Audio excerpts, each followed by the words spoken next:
Hey guys, it's Matthew here once again. Of course, here to talk about Path of Exile 2, Dawn of the Hunt, the big new sort of, or first real major content update to Path of Exile 2 that's happening in a week.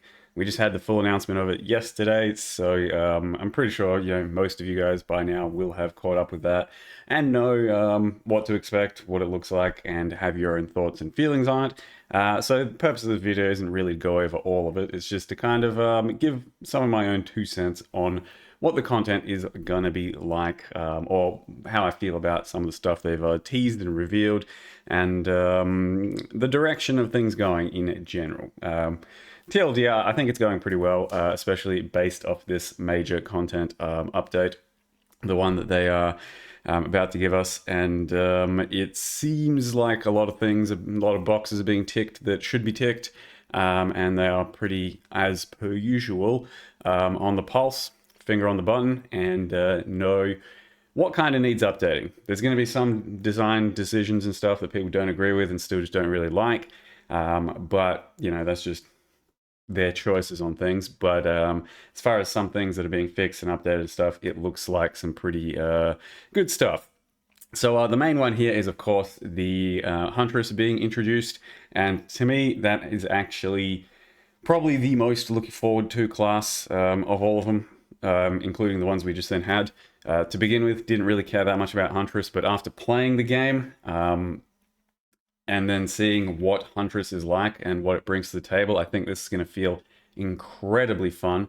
And then, of course, I loved Javazon in Diablo 2 my entire life, and excited to bring that to the table in 2025, a modern ARPG. So Huntress looks like a big win in terms of a huge new fun archetype.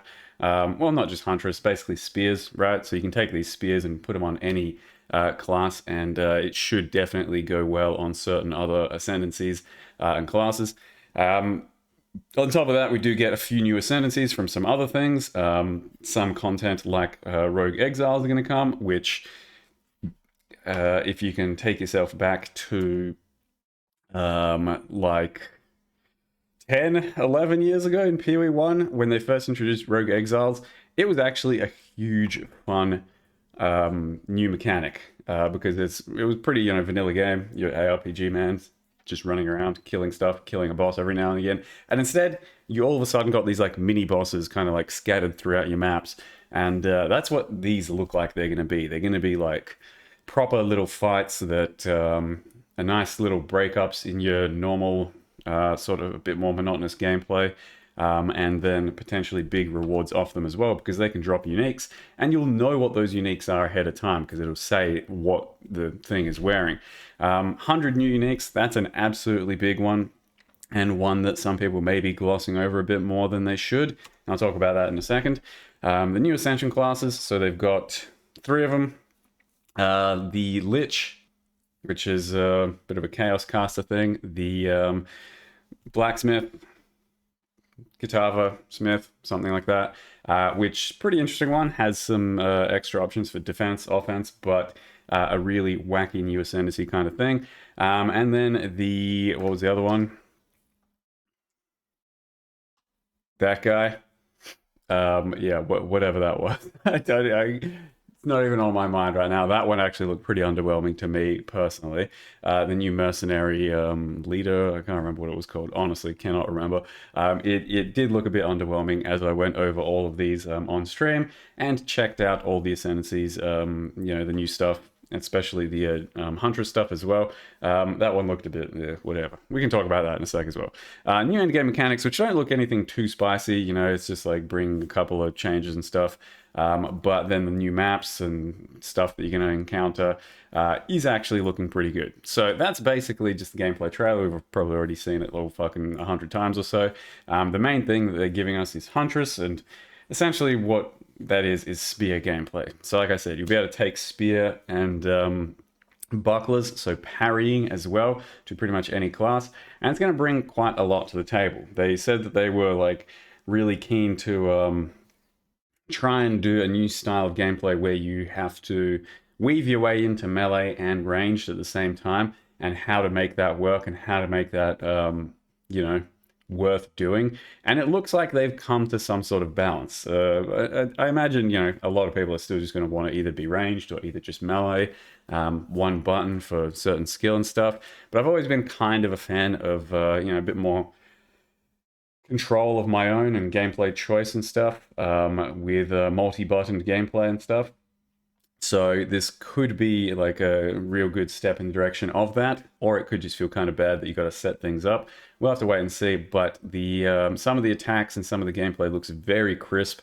And yeah, one thing that stood out to me when watching the original announcement is that with all these new skills that they're showing us, it's a big undertaking to put this sort of stuff out into the game. So from early access to add a whole bunch of new weapon types and stuff, they are seriously like putting in some pretty creative skills and some very pretty skills and just some next level shit. So that's just for one, you know, new weapon type, and all our current weapon types already have some crazy stuff, and they have to do that for a lot of other weapon types. So it does give me a bit more of a perspective of the undertaking that releasing all the other classes and weapon types is, because it's no small feat. It's no small piece of content. So to everyone saying, oh man, fuck, they should have had 2 classes or more weapon types stuff, surely you can understand this is a lot just by itself, just the spears themselves and all the skills that come with them. Of course, there's going to be a lot of new support gems as well. That is a lot to go with all of this stuff. One of the things that is really cool is being able to yoink a rare beast as like a companion, and it's going to be up to the modifiers on the monster you find. So that's kind of going to be a mini game in and of itself, just like finding the best rare mob that might potentially give you extra buffs or extra utility and companionship. That was a pretty cool one. But overall, yeah, Huntress and Spear gameplay looks terrific. I will almost certainly be starting out with the intention of getting to some kind of Javazon level gameplay on day one. So that's probably how I'm going to be like starting and looking into the new thing. I mean, look at that skill. What the fuck? That's crazy. Ion Cannon.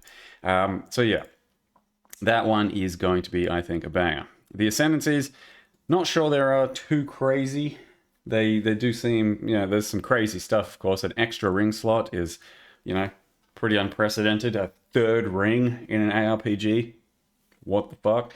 And it looks like it'll be pretty strong. Like, you can then customize. It'll only be as strong as the extra ring you can have, so there'll be some creative extra combos with unique rings and stuff, potentially. Otherwise, yeah, just better stats, more stats. So that one is at least just, you know, pretty bland one single ring slot edition, but with it can come a lot of new things. Otherwise, this entire one is supposed to be kind of a ritualistic, sacrificial style Ascendancy, and it's got some cool stuff as well. Not sure if I'll go over it in entire detail. Just, yeah, that one does look like it'll be a bit interesting to fuck around with, but I don't know if I'll jump on it immediately. The other one was the Amazon, and that just looks a bit more, you know, stabby style gameplay. One of the cool things it did have was this sort of target weakness in an enemy. So there's going to be like moments of opportunity where you know that the boss is going to take more damage and you're faster against it. That's a bit of an interesting new gameplay thing there. But yeah, infused weapon, as you can see here, that one might be something very fun to try. There's a new like accuracy stacking potential meta here as well. So there's some big new implications with this new Ascendancy as well. Then they did some new other Ascendancies, as we've already mentioned. The Blacksmith, where you create one of your own chess pieces. So you'll be like making a chess piece as just passives. The more passives you want to invest, the bigger your chess piece is going to be. So you could realistically try and do just like a really fat armor and then not much else, or combo with some other stuff and get some like thickness and extra attacks, whatever. But some of these actually look really cool. So you temper your weapon, you can, you know, make your weapon do a bit of extra stuff, or you can have an additional like animate weapon flying around with you. So this one's actually pretty cool, and it'll be interesting to see how it works, like what kind of weapons, how well they scale, and overall, just yeah, what this entire ascendancy kind of means, because this one is definitely a bit more of a out of the box kind of ascendancy. So that one is, I'd say, a little bit creative. Then we had, God, what do they even call this? I just straight up, I'm blanking on it.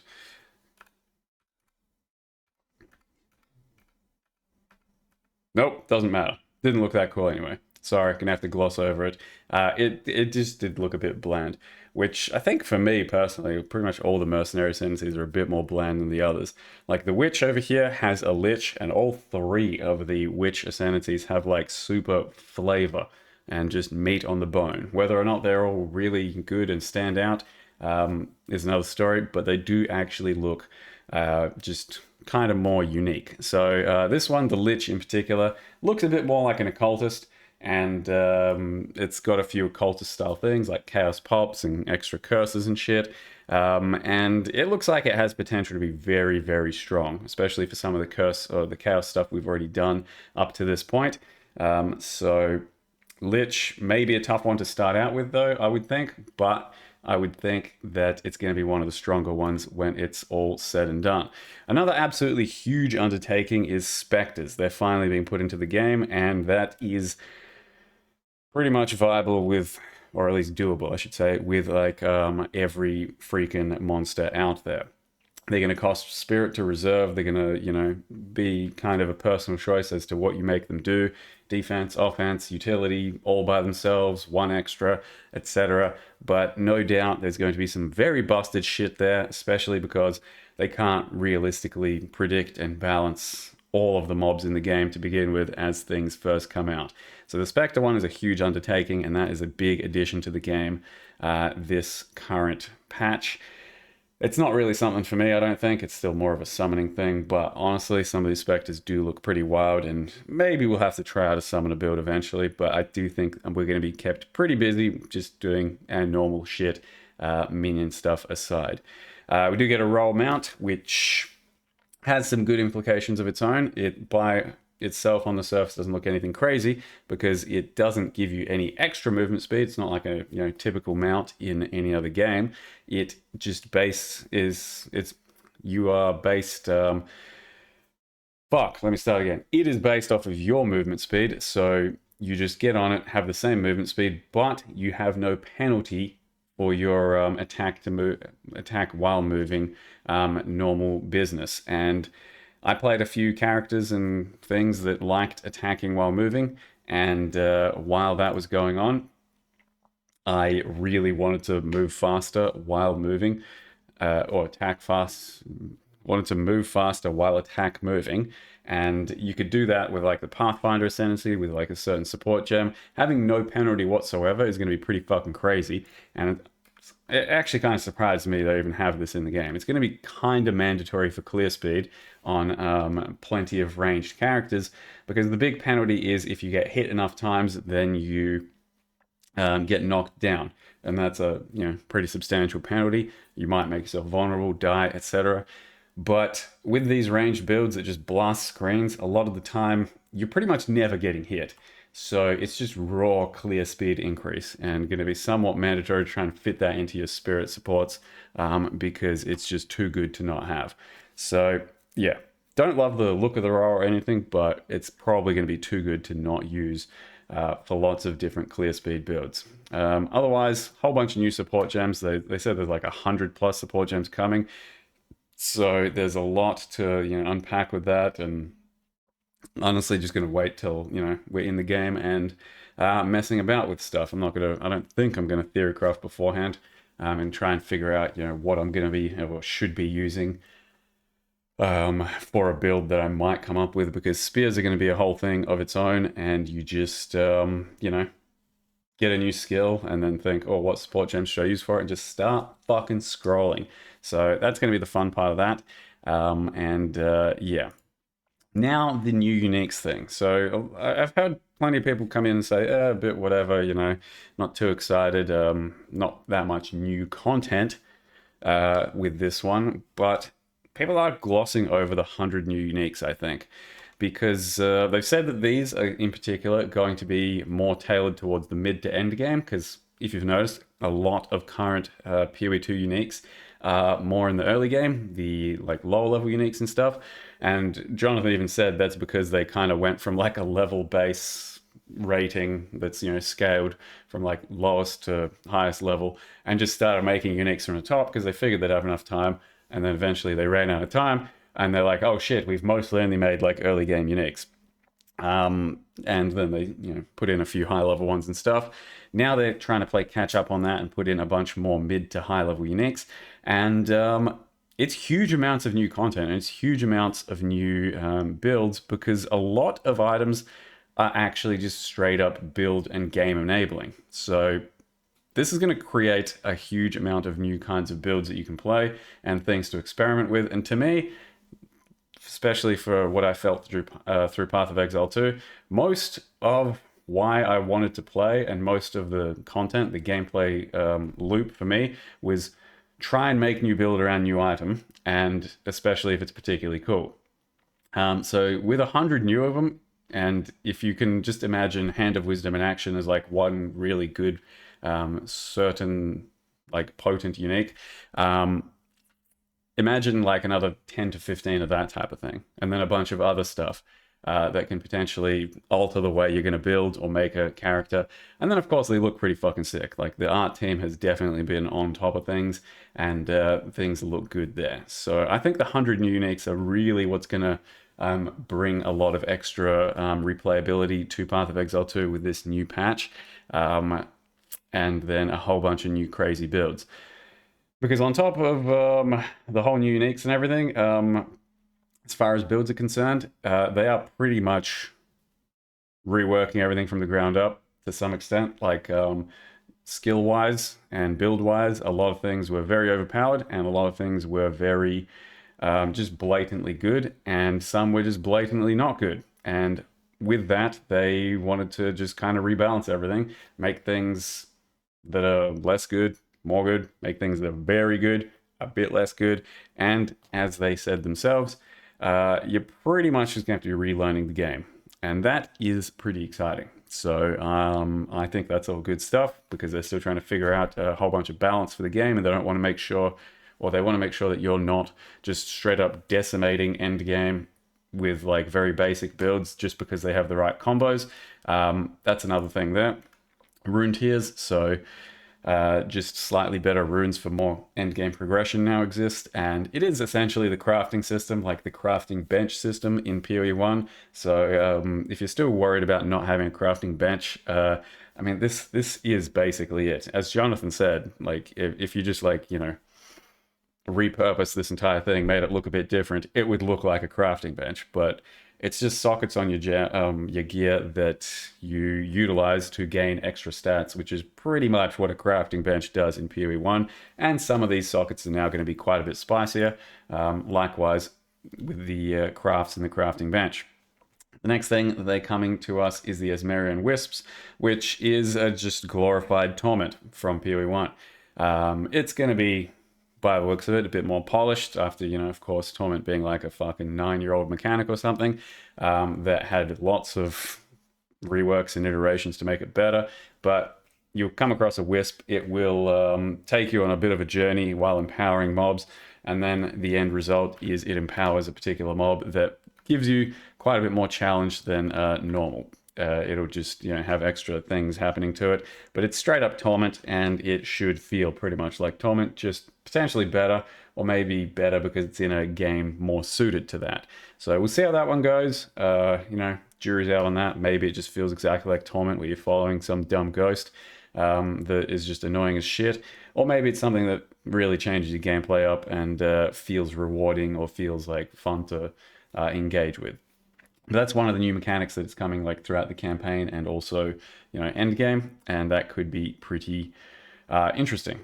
And then with that, of course, there's more rewards and Atlas Tree shit. One of the things they did do is give us a whole bunch of new maps. So I think there's like 7 new maps, they said.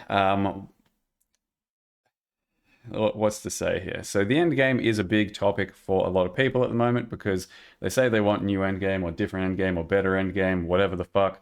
The current Atlas tree and system, I think, is okay. The towers that everyone's complaining about aren't the best, but I don't think they're too bad, and especially with what they're bringing to the table here for the rework, they're making towers a bit, less busy work, so you just interact with them better by having less of them, making them more powerful, and the actual clear of them is already currently pretty good. The towers themselves are good maps, and then they're going to have mechanics with inside them and bosses, and it's just, I think, when you come across it, it's going to be just a nicer feeling map. But here they're showcasing some of the new map types that you're going to come across. And that just looks fucking fantastic visually. But this one's kind of like a boss rush. You're just going to kill lots of bosses, and there's going to get like kind of, more challenging and shit. This one looks particularly cool. So some of the new map types are definitely trying to reinvent what a map is to some extent. Because, well, yeah, they're kind of like unique maps, right? You're going to come across a bit more special of a map, and then it's going to have a bit more of a fun, wacky encounter. And I think that's pretty cool that you're going to be exploring your atlas and just coming across more random cool shit that will make you want to explore, hopefully, and not just feel like a bland parting out of your atlas. So, yeah.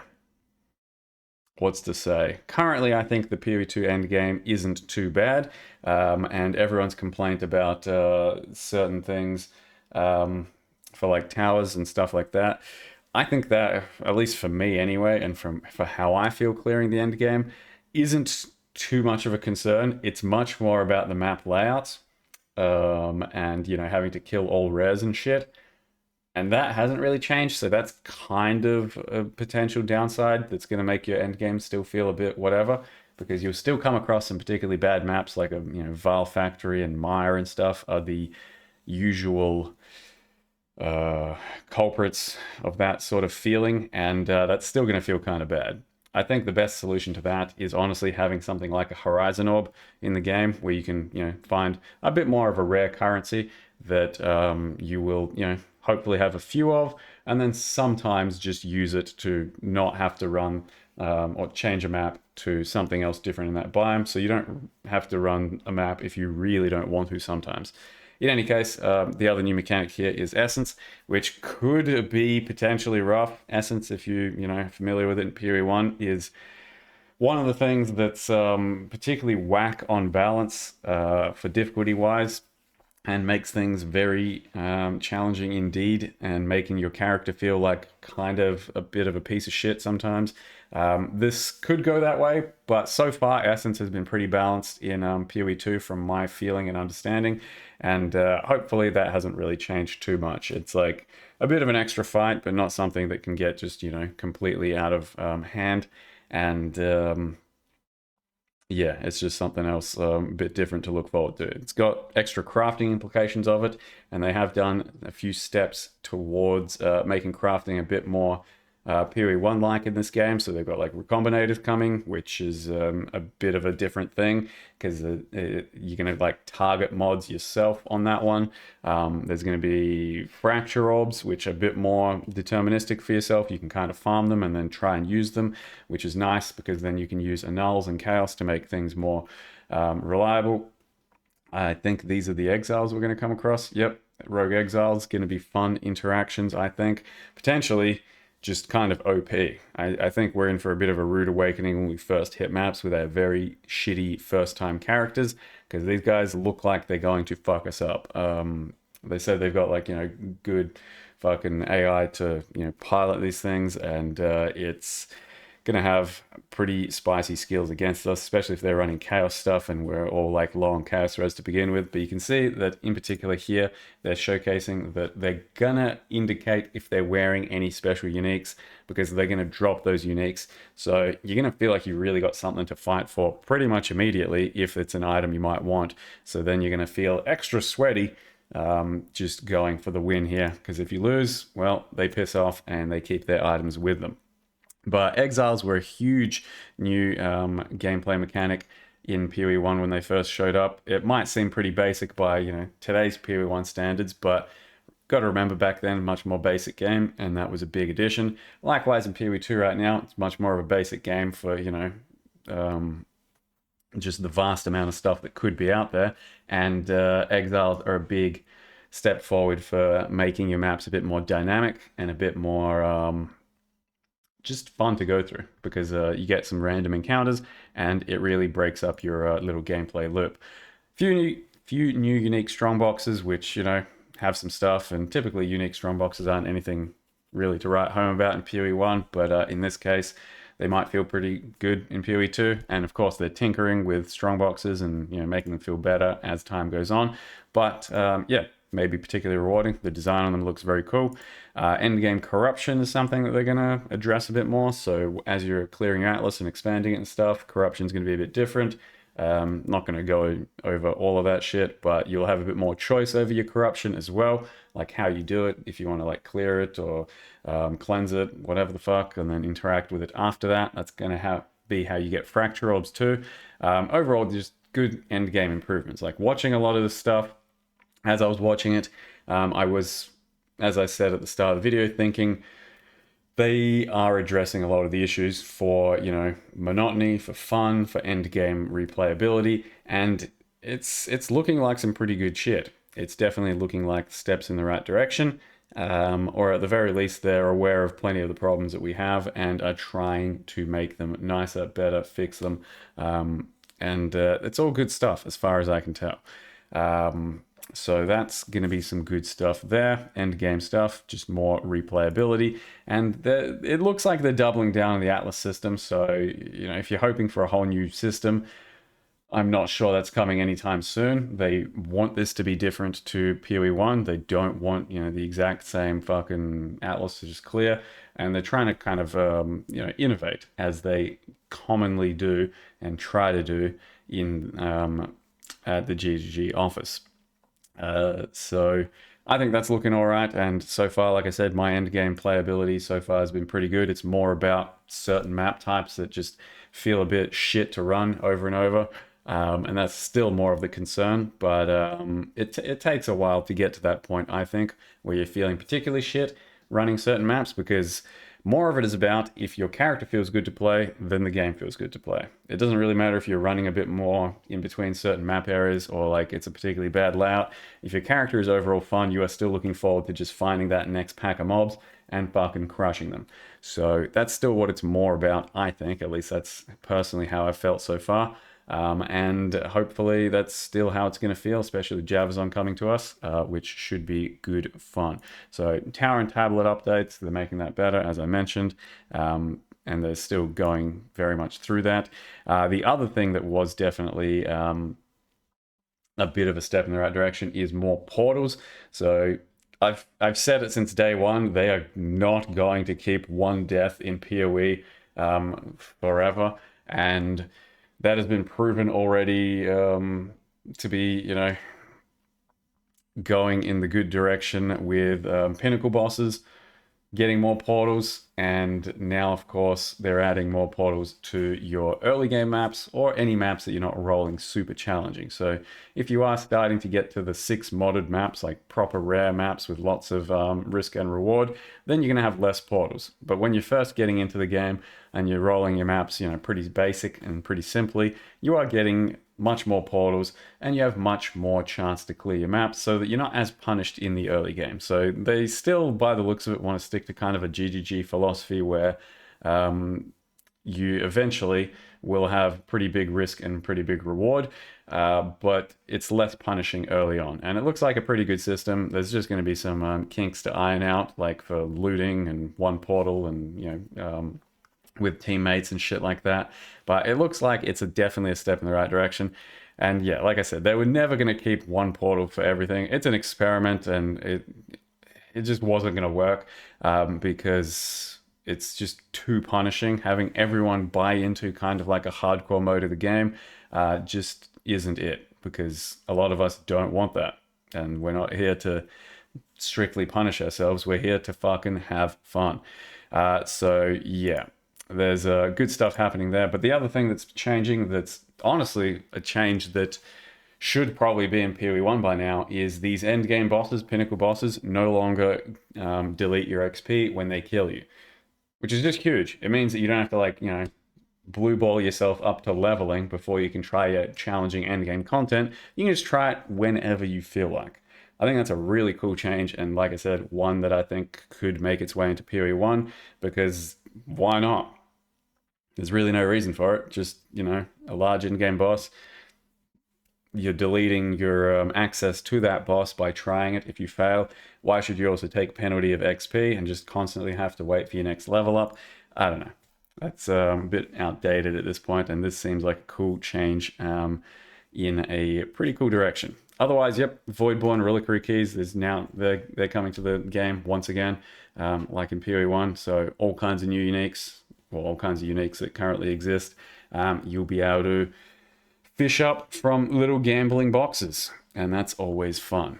It's just about how rare they are and how often you come across them. Unique tablets, which are going to enhance your maps by a lot, and recombination, as I mentioned, a way that is going to be to craft like your items a bit more specifically for yourself. Is that it? Okay. And they already like walked back on some of the stuff they talked about in this immediately after in the Q&A, and said that it's going to be a bit more, I guess that, I don't know, maybe the word is deterministic. Yeah. Because you will choose your modifiers that you want, and then it'll give you a chance to like smash that together, which is a pretty big different change from PoE 1. So you'll like choose Fizz and Fizz and go, yep, want both of those, and then it'll say it's like a 40% chance to smash that together, as opposed to you just smashing everything together and then seeing what happens. It's going to be a bit more up to you. But the big trade-off in that one is that it's a lot harder to smash like 6 modifiers. So if you got 3 you want there, 3 you want there, picking all 3 of those and all 3 of those and smashing them together, they said it's going to be like astronomically low to smash that together. So chances are you pretty much never want to do that, and it's more of a mid-tier item recombinate like gearing system, because if you lose as well, the item just gets deleted, basically, I think is what they said. So yeah, recombinate is going to be a big different thing, and a good thing coming to PoE 2. So you're going to have a lot more agency over your gear with certain new things coming to PoE 2, and I think it all looks pretty damn good. So that's the trailer, that's that. You can check out the website for a bit of extra stuff, just, a bit more info on the Ascendancies and shit. Like I said, I won't fully go into them. 100 new support gems, that's going to be crazy. A lot to scroll through, a lot to see what's going to happen. Plenty of endgame new uniques and mid-game new uniques that are going to be just build enabling. Mjolnir, for example, like fucking Soul Eater on a chest. And then everything else we've kind of gone over to at least some extent. Yeah, my takeaway from this is it looks pretty freaking good. I always have faith in GGG for coming through with a big announcement when we haven't had much news for a while, so I feel somewhat justified or vindicated in that, because people can be pretty upset about a lack of stuff coming, or a lack of direction for PoE 1 or 2 for whatever. But whenever there's going to be a big announcement or a big reveal, I'm pretty sure I'm always going to be fairly blown away. This was no exception. I honestly do not know what you are feeling anymore. If you think it's a bit underwhelming, or if you think it's a bit lackluster, I feel like you've just been a bit spoiled. Like, to put it bluntly, I think you've been spoiled for years and years on just one thing that you've particularly liked, and now something else isn't going in the direction you want, and you feel like it's bad or something.